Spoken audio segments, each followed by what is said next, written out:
اعوذ باللہ من الشیطان الرجیم بسم اللہ الرحمن الرحیم حامیم والکتاب المبین حامیم قسم ہے کتاب مبین کی، ایک واضح کتاب کی جو ہر چیز کو، ہر مضمون کو کھول کھول کے بیان کرتی ہے۔ انا انزلناہ فی لیلۃ مبارکۃ، ہم نے نازل کیا ہے اس قرآن کو ایک برکت والی رات میں۔ برکت عربی میں کہتے ہیں خیر کثیر کو، جب کسی چھوٹی سی چیز میں بہت زیادہ خیریں ہو نا تو ہم اس میں کہتے ہیں بھائی برکت ہو گئی ہے۔ تھوڑا سا کھانا بہت سے لوگوں کے لیے کافی ہو جائے تو ہم کہتے ہیں بھائی اس کھانے میں برکت۔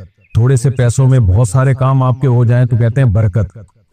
تو برکت کا مطلب خیر کثیر۔ تو اللہ کہتے ہیں ہم نے برکت والی رات میں، رات تو ایک رات ہے، چھوٹی سی رات ہے، لیکن اس میں برکتیں بہت ہیں۔ اور کون سی رات ہے وہ؟ لیلۃ القدر، کیونکہ سورہ قدر میں آتا ہے انا انزلناہ فی لیلۃ القدر، ہم نے اس قرآن کو لیلۃ القدر میں نازل کیا ہے۔ بعض حضرات اس طرف گئے ہیں کہ یہ 15 شعبان کی رات میں قرآن کا نزول ہوا ہے، مگر یہ قول بہت ہی کمزور ضعیف ہے دلیل کے لحاظ سے۔ اس پر میرے بیانات موجود ہیں کہ دلیل کے لحاظ سے جو طاقتور اور قوی قول ہے وہ یہی ہے کہ قرآن مجید کا نزول لیلۃ القدر میں ہوا۔ اب یہاں سوال پیدا ہوتا ہے بھئی قرآن تو 23 سال میں نازل ہوا ہے، تو لیلۃ القدر میں نزول کا کیا مطلب ہے؟ تو اس کے دو مطلب بیان کیے گئے۔ ایک تو یہ کہ آسمان عرش سے جو آسمان دنیا پر آیا نا وہ لیلۃ القدر میں آیا، اس کے بعد پھر 23 سال میں نازل ہوتا رہا، یعنی لوح محفوظ سے جو آسمان دنیا میں آیا۔ اور دوسرا قول یہ ہے کہ لیلۃ القدر میں اس کے نزول کی ابتدا ہوئی ہے، پہلی دفعہ جو وحی نازل ہوئی وہ لیلۃ القدر میں نازل ہوئی ہے۔ بے شک ہم نے اس قرآن کو ایک برکت والی رات میں نازل کیا ہے۔ انا کننا منذرین، تھے ہم ڈرانے والے، یعنی اس کا مقصد کیا تھا کہ ہمارا ارادہ تھا ہم لوگوں کو ڈرائیں۔ دیکھیں اللہ کی ذات ارحم الراحمین ہے، اور جو ارحم الراحمین ہو وہ اس لائق نہیں ہوتی کہ اس سے ڈرا جائے، بلکہ وہ اس لائق ہوتی ہے کہ اس سے محبت کی جائے۔ لیکن اللہ تعالیٰ ڈرنے کا بھی حکم ہمیں دیتے ہیں۔ اس کی وجہ علماء نے یہ بیان کی ہے کہ جب اللہ کہتے ہیں نا مجھ سے ڈرو، مطلب ہے میری نافرمانی سے ڈرو، کیونکہ ارحم الراحمین تو ہے لیکن عزیز ذو انتقام بھی ہے، وہ انتقام لینے والی ذات بھی ہے۔ تو اگر گناہ کرو گے، برائی کرو گے تو اس کی سزا ملے گی۔ تو قرآن کہتا ہے کہ ہم نے قرآن کو اس لیے نازل کیا کہ دنیا میں بہت ساری برائیاں عام ہو گئی تھی، شرک، زنا، شراب، والدین کے ساتھ نافرمانی، قطع رحمی، دنیا میں قتل و غارت جو عرب میں تھا اس وقت سب کو معلوم ہے، اور پوری دنیا میں تھا، جو ظلم عورتوں پہ ہوتا تھا، بچوں پہ ہوتا تھا۔ تو اللہ کہتے ہیں ہم نے قرآن اس لیے نازل کیا کہ ہم انسان کو ڈرانے والے تھے، یہ بتانے کے لیے کہ دنیا امتحان کی جگہ ہے، تم اگر یہاں ظلم کرو گے، برائی کرو گے تو اس کا تمہیں آخرت میں تمہیں بدلہ دینا، آخرت میں تمہیں اس کا بدلہ ملے گا۔ تو اس کے لیے قرآن نازل ہوا ہے۔ جبکہ جو قرآن کے منکرین ہیں وہ کہتے ہیں کوئی حساب و کتاب نہیں ہے، تو وہ دنیا میں جرائم کا ذریعہ بنتے ہیں پھر ایسے لوگ۔ فیہا یفرق کل امر حکیم، یہ وہ رات ہے جس میں ہر حکمت والا کام اس کا فیصلہ کر دیا جاتا ہے۔ دیکھیں تقدیر ازل سے، اللہ کے علم میں ہمیشہ سے ہے یہ بات کہ کس وقت کیا ہوگا، کون کب مرے گا، کون کب پیدا ہوگا، کون کس کے رزق میں کب اضافہ ہوگا، کس کے رزق میں کب تنگی ہوگی۔ لیکن اللہ تعالیٰ اپنے یہ کام قرآن و سنت سے ثابت ہے کہ فرشتوں سے لیتے ہیں۔ تو اللہ تعالیٰ جو لوح محفوظ کی جو تقدیر ہے اس کے حساب سے اس سال میں اللہ تعالیٰ فرشتوں کے حوالے کر دیتے ہیں کہ اس سال فلاں کو رزق دینا ہے، فلاں سے رزق چھیننا ہے، فلاں کے لیے کی زندگی کو بڑھانا ہے، فلاں کی زندگی کو کم کرنا ہے۔ بڑھانے کا مطلب کیا ہے؟ اللہ کے علم میں تو تھا اس کی موت کب واقع ہوگی، لیکن ایک ظاہری لحاظ سے یہ ہوتا ہے کہ بھئی یہ بیمار ہے، اس سال اس کی موت ہو جائے گی، لیکن اللہ فرشتے کے حوالے کر دیتے ہیں یہ بات کہ اس کو صحت دینی ہے، اس کی ابھی موت واقع نہیں ہوگی۔ اور یہ کسی کے علم میں ہوتا ہے کہ یہ زندہ رہے گا، یعنی ظاہری لحاظ سے لگتا ہے کہ یہ زندہ رہے گا، لیکن اللہ کے علم میں ہوتا ہے کہ یہ سال موت واقع ہو جائے گی، تو اللہ فرشتوں کو بتا دیتے ہیں، کام ان کے حوالے کر دیتے ہیں کہ اس سال اس کو موت دینی ہے۔ تو یہ مطلب ہے، یعنی وہ بالکل ایسے ہی ہے جیسے گورنمنٹ کا کوئی پروجیکٹ ہو، کوئی پلان ہو، لیکن جو ماتحت لوگ ہیں وہ پلان ان کے حوالے کر لیے جا رہا ہو، فائلیں ان کے حوالے کی جا رہی ہوں پورے سال کے لیے کہ اس سال آپ نے کیا کیا کرنا ہے، کیا کیا نہیں کرنا۔ تو یہ والے فیصلے اس سال میں، اس رات میں ہوتے ہیں، اور اللہ وہ فرشتوں کے حوالے کر دیتے ہیں۔ تو یعنی اصل جو تقدیر ہے، لوح محفوظ میں جو تقدیر ہے وہ تو اٹل ہے، وہ تو چینج نہیں ہو سکتی۔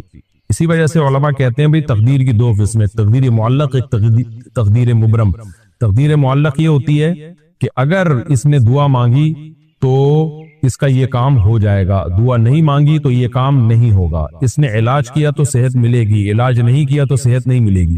یہ معلق تقدیر ہے، یہ معلق ہوتی ہے علاج کرنے یا نہ کرنے سے، دعا مانگنے یا نہ مانگنے سے، لیکن تقدیر مبرم میں یہ لکھا ہوتا ہے کہ یہ چونکہ علاج کرے گا لہذا صحت ملے گی، یہ چونکہ دعا مانگے گا لہذا اس کو صحت ملے گی۔ تو وہ جو اللہ کے علم کا نام ہے، جو تقدیر، وہ اٹل ہے، وہ کبھی بھی چینج نہیں ہوتی۔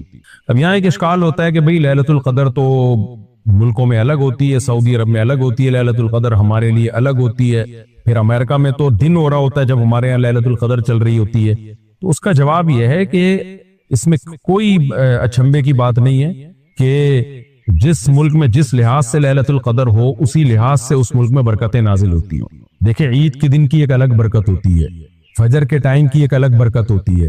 قرآن سے پتہ چلتا ہے ان قرآن الفجر کان مشہودا، فجر کا جو قرآن ہے نا، تلاوت ہے، اس میں فرشتے حاضر ہوتے ہیں فجر کی نماز میں۔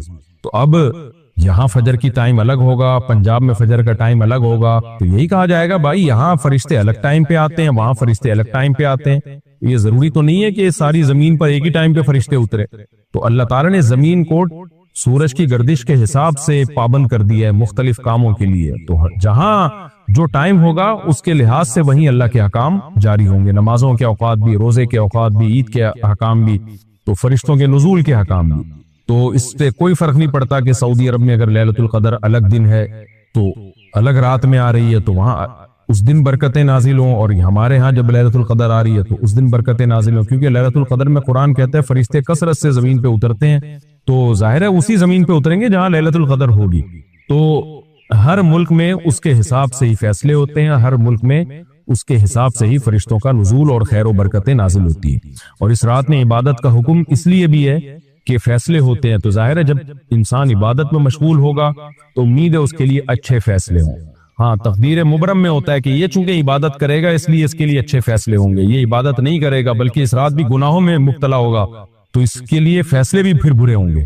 تو یہ اللہ کے علم میں پہلے سے ہوتا ہے، تو اس لیے لیلۃ القدر میں انسان کو دعاؤں میں اور عبادات میں اس کا اہتمام کرنا چاہیے تاکہ پورے سال جو اس کے لیے فیصلہ ہو وہ برکت اور خیر والا فیصلہ ہو۔ امرم من عندنا، فرمایا اس رات میں جو فیصلے ہوتے ہیں امرم من عندنا، وہ ہماری طرف سے حکم بن کے ہوتے ہیں، ہمارا آرڈر ہوتا ہے کہ یہ فلاں کے ساتھ یہ ہوگا، فلاں کے ساتھ یہ ہوگا۔ انا کننا مرسلین، یہ دوسری حکمت اللہ نے بیان کی کہ ہم نے اس قرآن کو کیوں نازل کیا، ایک وجہ بیان کی انا کننا منذرین، ہم ڈرانے والے تھے لوگوں کو۔ اب اسی بات کو دوسرے انداز سے نازل کیا، ہم بھیجنے والے تھے کسی کو، یعنی پیغمبر کو۔ ہم نے قرآن اس لیے نازل کیا، ہم کسی کو میسنجر بنا کر اپنا پیغام لوگوں تک بھیجنے والے تھے، یہ نیت تھی تاکہ لوگوں کا اللہ سے رابطہ ہو، ورنہ اللہ سے رابطہ کیسے ہوگا، لوگوں کا خالق سے کیسے رابطہ ہوگا، اور لوگوں کو پتہ چلے کہ اللہ کن چیزوں کو پسند کرتا ہے، اللہ تم سے کیا چاہتا ہے، اور کن چیزوں کو اللہ ناپسند کرتا ہے۔ رحمتا من ربک، اب چونکہ شروع میں اللہ نے بتایا نا کہ ہم نے قرآن اس لیے نازل کیا ہم تمہیں ڈرانا چاہتے تھے، تو اس سے یہ وہم ہوتا ہے کہ گویا قرآن لوگوں کے لیے زحمت ہے، معاذ اللہ ایک لوگوں کے لیے ایک مشکل کا ذریعہ ہے۔ تو اللہ نے بتایا نہ تمہارا رب یہ سب کام، قرآن کا نزول اور پیغمبر کا انتخاب، کسی کو پیغمبر بنانا، یہ سب اس لیے کر رہا ہے، یہ تیرے رب کی رحمت ہے، تو انسانوں پر رحم کرنے کے لیے تاکہ وہ جنت میں جائیں، دنیا بھی اچھی ہو آخرت بھی اچھی ہو۔ ہاں ڈرایا اس کو جا رہا ہے جو برائیاں کرے گا، تو اصل مقصد اس کا لوگوں کو جہنم میں لے جانا یا لوگوں کے لیے مصیبت بننا نہیں ہے، بلکہ اصل ہے لوگوں کو اللہ کی طرف لانا تاکہ ان کی دنیا بھی کامیاب اور آخرت بھی کامیاب۔ تو قرآن اصل میں رحمت ہے، زحمت نہیں ہے۔ اس کی مثال بالکل ایسے ہے جیسے نبی صلی اللہ علیہ وسلم پر جب قرآن نازل ہوا تو آپ نے جب لوگوں کو دعوت دینا شروع کی اور بہت شدید مخالفت ہوئی تو آپ بہت تنگی میں پڑ گئے، تو اس پہ قرآن نے کیا فرمایا، طٰہٰ ما انزلنا علیک القرآن لتشقیٰ، اے نبی ہم نے آپ پہ قرآن اس لیے نازل نہیں کیا کہ آپ مشکل میں پڑ جائیں۔ تو یہ آزمائشیں یہ تو ایک وقتی اور عارضی ہیں جو دعوت کی وجہ سے آپ پر آ رہی ہیں۔ قرآن کے نازل ہونے کا مقصد آپ کو مشکلات میں ڈالنا نہیں ہے بلکہ آپ کے مقام اور مرتبے کو بلند کرنا ہے، آپ کو پیغمبر بنانا ہے تاکہ آپ لوگوں کو نصیحت کریں، میسنجر آف گاڈ بن کے اللہ اور لوگوں کے درمیان آپ واسطہ اور ذریعہ بنے، لوگوں کا اللہ سے جو ہے رشتہ بحال کرنے کے لیے۔ مخلوق اور خالق میں جو ایک رشتہ ہوتا ہے کہ مخلوق خالق سے محبت کرے اور خالق کی عبادت کرے، یہ کام کروانے کے لیے ہم نے آپ کو ذریعہ اور وسیلہ بنایا۔ رحمتا من ربک، یہ آپ کے رب کی رحمت ہے، انہ هو السمیع العلیم، بے شک وہ اللہ سننے والا اور جاننے والا ہے۔ ظاہر ہے جس کا علم کامل ہو اسے پتا ہے کہ کس کو پیغمبر بنانا ہے اور کب اپنے کلام کو نازل کرنا ہے. رب السماوات والارض وما بینہما، اور وہ معمولی رب نہیں ہے، وہ آسمانوں کا پالنے والا، وہ زمین کا پالنے والا، اور جو کچھ آسمانوں اور زمین کے درمیان ان کا پالنے والا.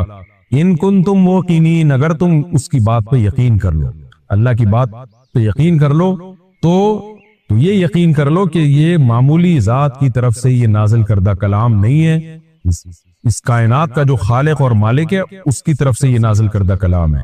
لا الہ الا ہو، اس کے سوا کوئی عبادت کے لائق نہیں. یہ اس کلام کا حاصل ہے، یہ اس کلام کا دعویٰ ہے. یحیی و یمیت، طاقتور اتنا ہے کہ زندگی بھی دیتا ہے، موت بھی دیتا ہے. دیکھیں کچھ طاقتیں اللہ نے انسانوں کو بھی دی ہیں جو اسباب کے اندر ہیں. وہ طاقتیں کیا ہیں؟ ہم گلاس کو یہاں سے وہاں کر سکتے ہیں، ہم گلاس میں پانی ڈال سکتے ہیں، ہم چل سکتے ہیں اور کوئی وزن اٹھا سکتے ہیں. لیکن زندگی اور موت دینا یہ بہت، کیونکہ ابھی تک حیات کو ایکسپلین ہی نہیں کیا جا سکا ہے کہ حیات کی ڈیفینیشن کیا ہے، زندگی کسے کہتے ہیں. تو بے جان سے زندہ کو پیدا کر دینا یہ بہت بڑا کمال ہے. اس لیے اللہ کہتے ہیں وہ زندگی دیتا ہے، وہ موت دیتا ہے. ربکم، وہ تمہارا رب ہے. یعنی اللہ اپنے وجود کے بھی دلائل دے رہا ہے کہ یہ خود بخود نہیں ہو سکتا کسی چیز میں زندگی پڑ جانا اور موت، زندہ چیز سے موت اور موت سے زندگی. یہ آٹومیٹیکلی یہ سسٹم انسٹال نہیں ہو سکتا اس دنیا میں، اس کائنات میں، اور ان سیلز میں جو سائنسدان بولتے ہیں نا یہ خود بخود ہوا ہے، یہ نہیں ہو سکتا. بلکہ کوئی ذات ہے جس کے ہاتھ میں موت اور حیات ہے. وہ تمہارا بھی رب ہے اور تمہارے آبائکم الاولین، جو پہلے باپ دادے گزر چکے، ان کا بھی وہی رب ہے. بل ہم فی شک یلعبون، ہونا یہ چاہیے تھا کہ یہ سب باتیں سن کے یہ مان لیتے. ان میں کوئی بات ایسی نہیں ہے جو فطرت کے خلاف ہو، نیچر کو اپیل نہ کرتی ہو. کتنی آسان دعوت ہے قرآن کی. کوئی خالق ہے؟ ہاں بھئی ہے، بالکل.